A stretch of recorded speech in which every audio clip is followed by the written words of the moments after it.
नमस्कार बच्चों, आज हम आपको दो बैलों की कथा पढ़ाने जा रहे हैं, जिसके लेखक मुंशी प्रेमचंद जी। तो इस संदर्भ में चलिए सबसे पहले हम पढ़ते हैं जीवन परिचय। उपन्यास सम्राट प्रेमचंद का जन्म सन 1880 ईस्वी में काशी के निकट लमही नामक ग्राम में हुआ था। इनकी माता का नाम आनंदी देवी और पिता का नाम मुंशी अजब राय था। प्रेमचंद जब 8 वर्ष के थे तभी उनकी मां का देहांत हो गया। इनका वास्तविक नाम धनपत राय श्रीवास्तव था।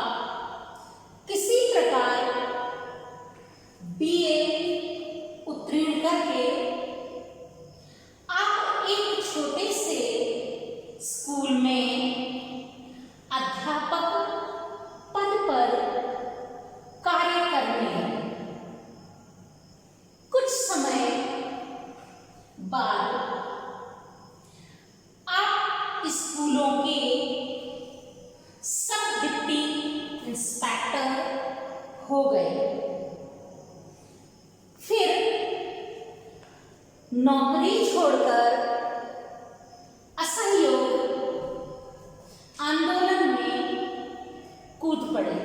महात्मा गांधी ने असहयोग आंदोलन चलाया था। मुंशी प्रेमचंद जी भी अपना योगदान देने के लिए असहयोग आंदोलन में कूद पड़े थे। आर्थिक स्थिति अच्छी न होने के कारण आप पुनः अध्यापन कार्य में लग गए या अध्यापन कार्य करने लगे। आप हतोत्साहित नहीं हुए और ना साहित्य सृजन में लगे रहे। आप मर्यादा और माधुरी दो पत्र थे जिनका संपादन मुंशी प्रेमचंद जी ने किया। आपने काशी से हंस तथा जागरण पत्र का प्रकाशन भी किया। इनके आर्थिक संकट से मुक्ति तो ना मिली तो कुछ समय मुंबई में फिल्मी कहानियां लिखना आरंभ कर दिया। वहां का जीवन भी उन्हें रास नहीं आया, अतः पुनः काशी आ गए। प्रेमचंद दरिद्र जीवन को लेकर ही जीवन पथ पर अग्रसर हुए थे। अत्यंत दयनीय स्थिति के फलस्वरूप आपका स्वास्थ्य खराब हो गया। सरस्वती के इस प्रतिभा संपन्न सपूत का सन 1936 में निधन हो गया। बच्चों, आप सोचिए, जो सरस्वती माता का इतना बड़ा भक्त और अपनी लेखन संपत्ति का इतना बड़ा मालिक हो, लेकिन उसे लक्ष्मी का हमेशा ही अभाव रहा। हम आज जितना साहित्य उनका पढ़ते हैं, बड़े बड़े लेखक इतना नहीं लिख पाए हैं। वो हमें बहुत कुछ देकर गए, लेकिन उनके पास कुछ भी नहीं था। उपन्यास प्रेमचंद हिंदी के महान उपन्यासकार। इनकी रचना उपन्यास है गोदान, रंगभूमि, सेवा सदन, प्रेमाश्रम, निर्मला, गवन आदि। प्रमुख उपन्यास। गोदान उपन्यास साहित्य की एक महत्वपूर्ण कृति है। इसको किसान जगत के महाकाव्य की संज्ञा दी जा सकती है। गोदान तथा गवन उपन्यासों पर फिल्में भी बन चुकी हैं।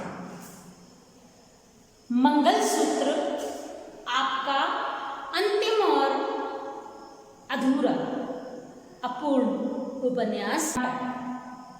प्रेमचंद द्वारा लिखित करबला, संग्राम, प्रेम की वेदी आदि नाटकों में राष्ट्रीय भावना, हिंदू मुस्लिम समन्वय तथा मानव प्रेम के सर्वत्र दर्शन होते हैं। संपादन के क्षेत्र में भी इन्होंने बहुत कार्य किया है, जैसे मर्यादा, माधुरी, हंस, जागरण आदि पत्र पत्रिकाओं का संपादन मुंशी प्रेमचंद जी ने किया है। निबंध संग्रह, कुछ विचार तथा साहित्य का स्वरूप। निबंधों से उनके जनवादी दृष्टिकोण का परिचय मिलता है। भाषा शैली, प्रेमचंद आम जनता के लिए लिखते थे, उन्हें जन जन तक पहुंचाना चाहते थे, इसलिए उनकी भाषा शैली सहज, सरल तथा व्यवहारिक। प्रेमचंद ने उर्दू के बाद में हिंदी में लिखना प्रारंभ किया। उन्होंने हिंदी में एक नवीन परंपरा का सृजन किया और उर्दू शब्दावली से युक्त बोलचाल को सरल भाषा में साहित्य रचना की। कहीं कहीं उन्होंने संस्कृत प्रधान भाषा का भी प्रयोग किया है। मुहावरे तथा कहावतों के प्रयोग से आपकी भाषा में चार चांद लग गए हैं। प्रेमचंद की भाषा की सबसे प्रमुख विशेषता विषय, भाव तथा पात्रों के अनुरूप होना है। उर्दू मुसलमानों से, अंग्रेजी ईसाइयों से युक्त और हिंदी हिंदुओं से, हिंदुओं से ही संस्कृत प्रधान खड़ी होगी और ग्रामीणों में ग्राम्य शब्दावली युक्त भाषा बोलते हैं। इनके पात्र हैं जो वो मुस्लिम पात्र हैं तो उर्दू बोलते हैं, हिंदू पात्र हैं तो वो हिंदी बोलते हैं, ईसाई पात्र हैं तो वो अंग्रेजी बोलते हैं और जो पंडित पात्र हैं वो संस्कृत बोलते हैं। जो ग्रामीण भाषा के पात्र हैं वो ग्राम्य भाषा शब्दावली का प्रयोग करते हैं। प्रेमचंद ने जनसाधारण की भाषा में लिखा है, जो लोगों को अच्छे से समझ में आती है वही भाषा जनसाधारण की भाषा है। भाषा की तरह उनकी शैली विषययुक्त बदलती रहती है। आपकी शैली में निम्नांकित रूप देखने को मिलते हैं, जैसे वर्णात्मक शैली, किसी घटना, व्यक्ति तथा वस्तु का इन्होंने बड़ी सुगढ़ता से वर्णन किया है। भावनात्मक शैली, कहानी, उपन्यास आदि के पात्रों को की भावनाओं को समझते हुए उन्होंने बड़ी भावनात्मक शैली का प्रयोग किया है। विवेचनात्मक शैली, निबंधों और उपन्यासों की इन्होंने गंभीर विवेचना की है और विवेचनात्मक शैली को अपनाया है। मनोवैज्ञानिक शैली, इनकी अधिकांश रचनाएं मनोवैज्ञानिक शैली में मिलती हैं, यानी मानव का अच्छी तरह से मनोविश्लेषण करती हुई जो शैली होती है वो मनोवैज्ञानिक शैली कहलाती है।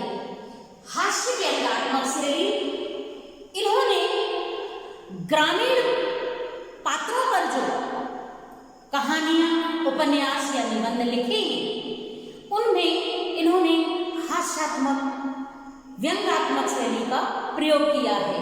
इन्होंने शोषणकर्ताओं पर बड़े चुभते व्यंग्य भी लिखे हैं। साहित्य में स्थान, प्रेमचंद भारतीय जनता के सच्चे साहित्यकार थे। इन्होंने जितनी भी कहानियां, उपन्यास, निबंध या पत्र पत्रिकाओं का संचालन किया है सभी में शोषित वर्गों, किसानों, गरीबों आदि को लेकर बहुत सुंदर लेखनी से इनका वर्णन किया है। हिंदी साहित्य में ही नहीं विश्व साहित्य में भी इनका महत्वपूर्ण स्थान है। तो बच्चों, प्रेमचंद जी की कहानी। प्रेमचंद जी ने सामाजिक परिवेश पर, यानी जो समाज के अंदर होता है उस सामाजिक परिवेश पर कहानियां लिखी हैं जो सीधे हृदय पर छू जाती हैं, जो मन को छू लेती हैं। ऐसी कहानियों का सृजन मुंशी प्रेमचंद जी ने किया है, जो संख्या में लगभग 300 कहानियां इन्होंने लिखी हैं, जिनमें से मुंशी जी की लगभग 24 कहानियां का संकलन और संग्रह किया गया है। उनका प्रकाशन भी हो चुका है, मतलब हमारे लिए पढ़ने के लिए उन कहानियों का प्रकाशन किया जा चुका है। इनकी रचनाएं भारतीय समाज, भारतीय जो ग्रामीण समाज में रहते हैं, भारतीय ग्रामीण समाज का चित्रण करती है। दो बैलों की कथा ले लीजिए। इस कहानी में तो पूरे ही गांव के किसान हैं, दो जो पशु हैं, तो पशुओं को आधार बनाकर पूस की एक रात गांव की सर्दी। मुंशी प्रेमचंद जी की एक और विशेषता थी कि उनकी कहानियां या उपन्यास जो भी हैं उनमें पात्रों के लिए भाषाओं का चयन है। जिस तरह से अगर हिंदू पात्र है तो वो हिंदी भाषा बोलेगा, मुस्लिम पात्र है तो वो उर्दू बोलता हुआ नजर आएगा, अगर वो ईसाई है तो वो अंग्रेजी बोलेगा, और अगर ग्रामीण जीवन में रचा बसा है तो वो ग्राम्य भाषा का प्रयोग करता है। इनकी प्रमुख कहानियों में से पंच परमेश्वर, आपने सुना होगा भूलिका की एक कहानी थी जिसमें दो मित्र होते हैं, अलगू चौधरी और जुम्मन सिंह, बहुत अच्छे मित्र होते हैं, लेकिन जब न्याय की गद्दी पर बैठते हैं तो केवल न्याय ही करते हैं, वो मित्रता नहीं निभाते। बड़े भाई साहब, बड़े भाई का क्या सम्मान होना चाहिए।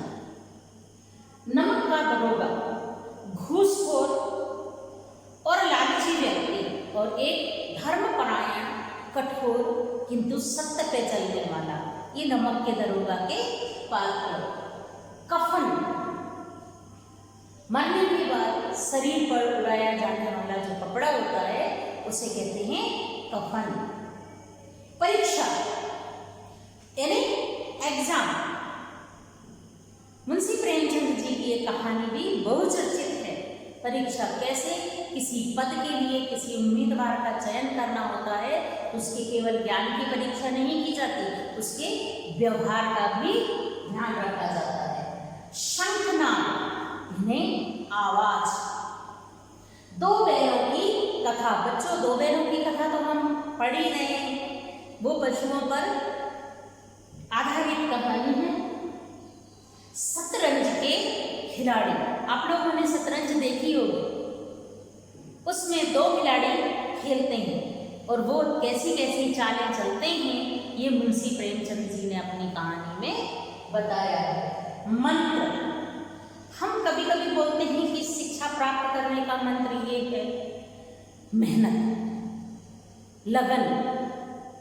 इसी तरह से मुंशी जी ने मंत्र नामक एक कहानी लिखी है। पूस की एक रात, उसकी एक रात सर्दियों में जब बहुत सर्दी लगती है जाड़े की, वो रात लेखक ने कैसे बाहर बिताई ठिठुरती ठंड में, जहाँ ना ओढ़ने के लिए कंबल था ना रजाई थी। तो इस तरह से इनकी कहानियाँ समाज में जो भी मिलता है उस सच्चाई पर आधारित है, यानी ग्रामीण परिवेश में रची बसी हुई कहानियाँ मुंशी प्रेमचंद जी। प्रेमचंद संवेदनशील साहित्यकार थे। उन्होंने मानव ही नहीं पशु पक्षियों का भी अत्यंत भावमय अंकन अपने साहित्य में किया है। दो बैलों की कथा भी किसान और पशुओं के भावनात्मक संबंधों पर आधारित है। इसमें उन्होंने पशुओं की मार्मिकता का वर्णन बहुत खूबी से किया है। पशु पक्षियों पर आधारित कुछ हमारी कहानियां हैं, दंत कथाएं, पंचतंत्र और हितोपदेश, उनको भी उन्होंने अपनी कहानी में परंपरागत तरीके से प्रयोग किया है। जानवरों में सबसे अधिक बुद्धिहीन, हम बोलते हैं ना गधा बेवकूफ है, सबसे बुद्धिहीन पशु गधे को माना जाता है, लेकिन वास्तव में वो बेवकूफ नहीं है, वो बहुत सीधा सरल स्वभाव का प्राणी है। गधा एक सहनशील और निरीह पशु है। बच्चों, गायें भी कभी कभी सींग मारती हैं, लेकिन गधा कभी प्रतिकार नहीं करता। कुत्ते को भी कभी कभी क्रोध आ जाता है और वो क्रोध में काट लेता है, लेकिन निरीह गधे को कभी क्रोध नहीं आता। खूब पिटने पर अथवा खराब से खराब घास भी उसे दे दी जाए तो वो उदास नहीं होता। दुख सुख लाभ हानि से परे उसके मुख पर विषाद स्थायी दिखाई देता है। कभी भी वो खुश नहीं होता। वास्तव में वह ऋषि मुनियों के श्रेष्ठ गुणों से युक्त है। युक्त यानी भरे हुए। गधे में श्रेष्ठ मुनि ऋषि मुनियों के गुण विराजमान हैं। आदमी का उसे बेवकूफ कहना सचमुच में सद्गुणों का अनादर करना है। गधे का छोटा भाई बैल भी बेवकूफों की श्रेणी में आता है, किंतु बैल कभी कभी मारता है और अड़ियल होकर अपना असंतोष व्यक्त करता है, प्रकट करता है। झूरी काठी के दो बैल थे, हीरा और मोती। इन दोनों में बड़ा भाईचारा था, मिलजुल कर रहते थे। दोनों में आत्मीय संबंध था। संयोग से एक बार झूरी का साला गया, अपने जीजा के यहाँ आता है और उनसे कहता है कि मुझे 9 बैल अपने दे दो। तो झूरी उन्हें अपनी ससुराल भेज देता है। वहां जाना दोनों को बिल्कुल अच्छा नहीं लगता।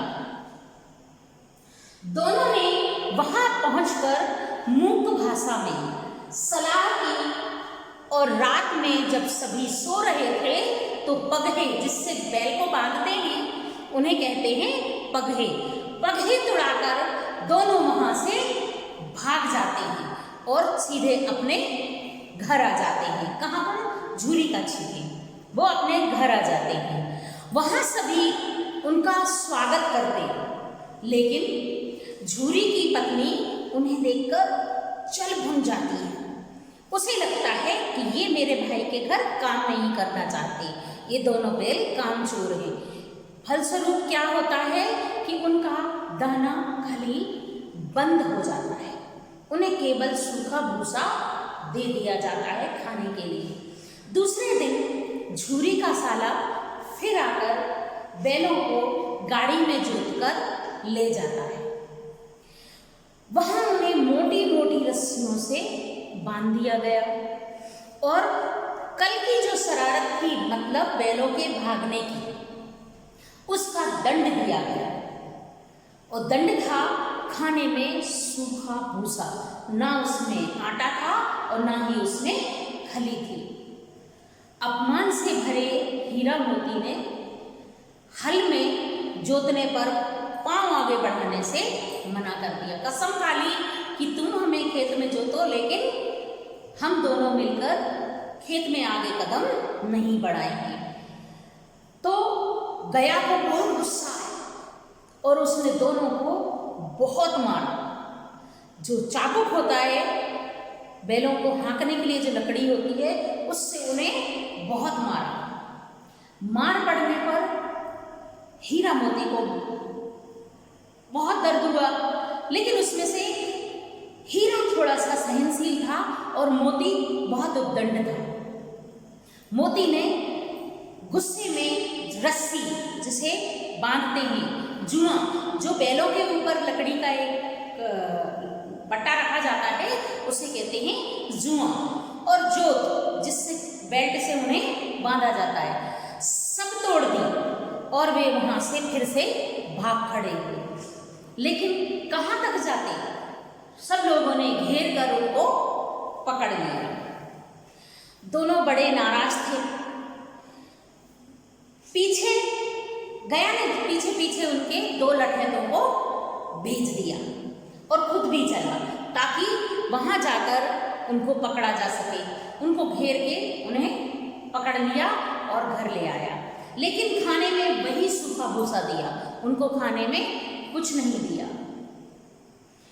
किंतु घर में एक छोटी सी बच्ची थी, जो गया के बड़े भाई की बच्ची थी। उसकी माँ नहीं थी, वह बच्ची बिन माँ की थी, इसलिए उसे जानवरों पर बहुत प्यार आया। हीरा मोती उसे बहुत अच्छे लगे, क्योंकि वो उसकी बुआ के घर से आए थे। तो उसने दोनों बैलों को एक एक रोटी खाने को दे दी। एक रोटी से उनका पेट नहीं भरा, लेकिन जो रोटी में प्यार था, उस प्यार को पाकर दोनों जानवरों का मन तृप्त हो गया। अब मोटी रस्सी को कैसे तोड़ाया जाए, हीरा मोती को भागने की चिंता हुई। उन्होंने रस्सी को चबाकर तोड़ने की बहुत कोशिश की, लेकिन रस्सी मुंह में नहीं आई। इसी तरह से पूरे दिन और रात बीतता गया। दूसरे दिन भी उन्होंने वही क्रम अपनाया कि खेत में हल जोतने को तैयार नहीं हुए। तो गया ने बोला कि हम इन्हें कल बहुत मारेंगे और खाने को भी इन्हें कुछ नहीं देंगे। ये बात वो छोटी बच्ची सुन रही थी। वो चुपचाप आई और उसने दोनों बैलों को रस्सियों से आजाद कर दिया और कहा कि तुम दोनों भाग जाओ, नहीं तो काका कल तुम्हें फिर मारेंगे और तुम्हें खाने को कुछ नहीं देंगे। दोनों जानवर, दोनों बैल, हीरा मोती वहां से झूरी के घर से भाग खड़े होते हैं और भागते स्वतंत्रता की, कहते हैं आजाद होने की जो खुशी होती है, उस खुशी में वो अपने घर का रास्ता भूल गए। वो घर के रास्ते से दूसरी तरफ वाला रास्ता अपना लेते हैं।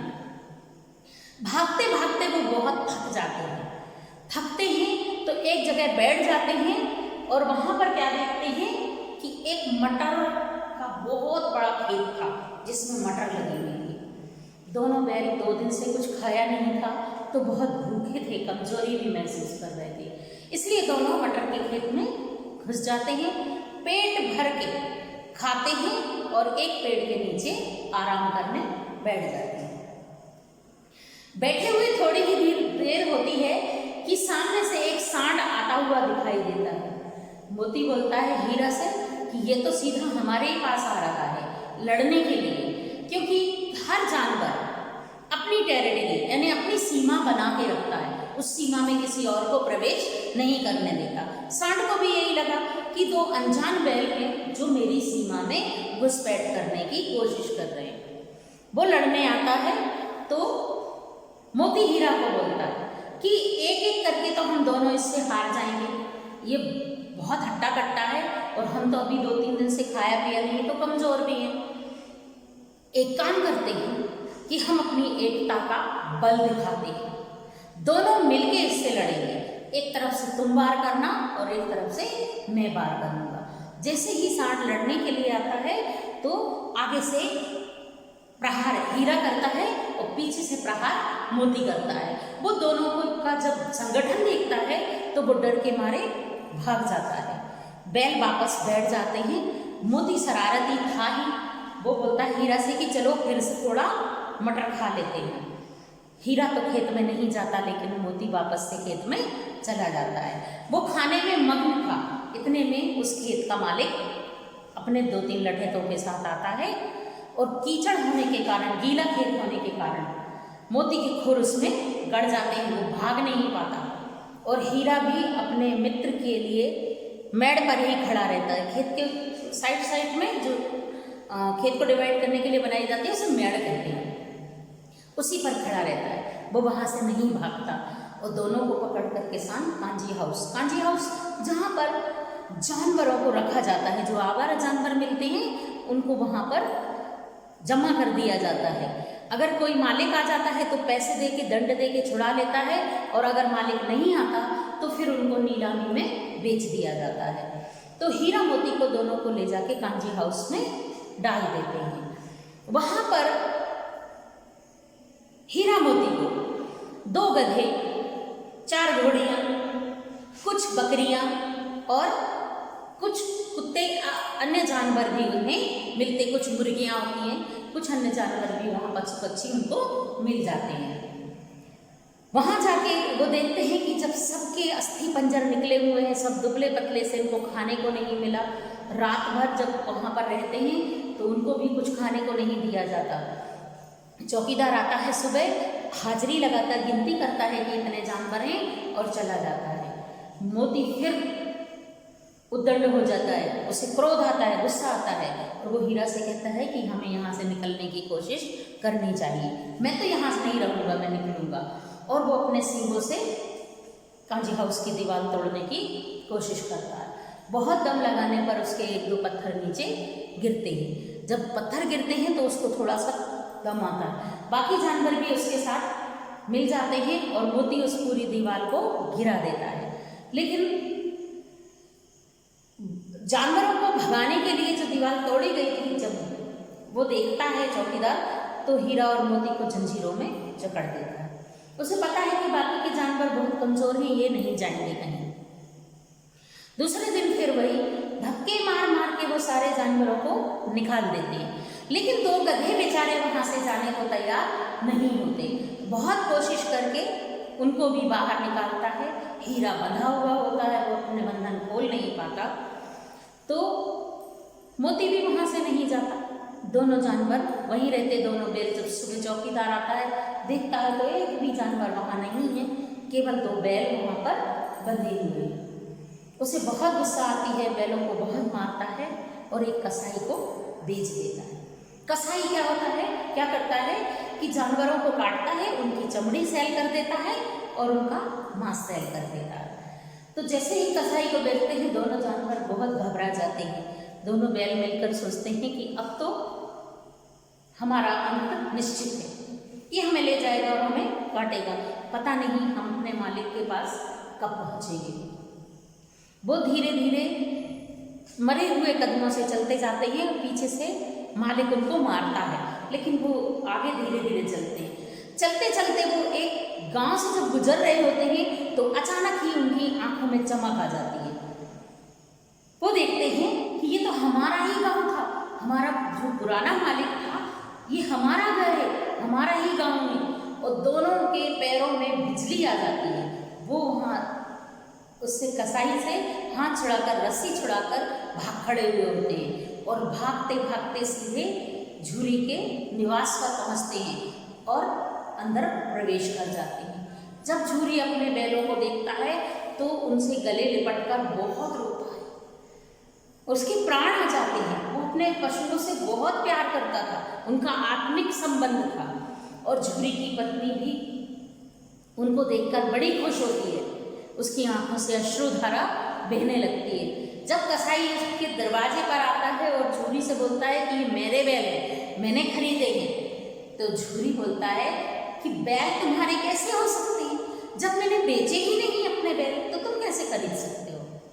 मेरे बैलों को किसी और ने गंजे हाउस में भेज दिया, ये मेरे बैलों की गलती नहीं है, मेरी गलती नहीं है, मैंने अपने बैलों को नहीं बेचा है।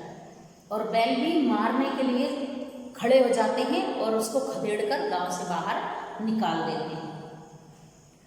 फिर से वो अपने घर में आ गए और अपने मालिक का उन्हें प्यार मिला, लेकिन वहां से भागने का एक और उनको उपहार मिला कि जो मालकिन उनकी उनसे चिढ़ती थी, उन्हें खिलाने में गुस्सा करती थी, वही उनसे इतना प्यार करती है, उनको खली चुनी डालकर अच्छे से सानी बनाकर भूसा रखती है, पानी रखती है और उनको प्यार करती है।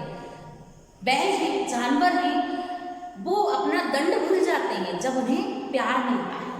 जैसे ही उन्हें प्यार मिला तो वो जो उन्हें इतने दिनों से दंड मिल रहा था, मार मिल रही थी, खाना नहीं मिल रहा था, वो सारा कुछ भूल जाते हैं। तो बच्चों, प्रेमचंद जी ने पशुओं और मनुष्य दोनों के आत्मीय संबंध को स्थापित करते हुए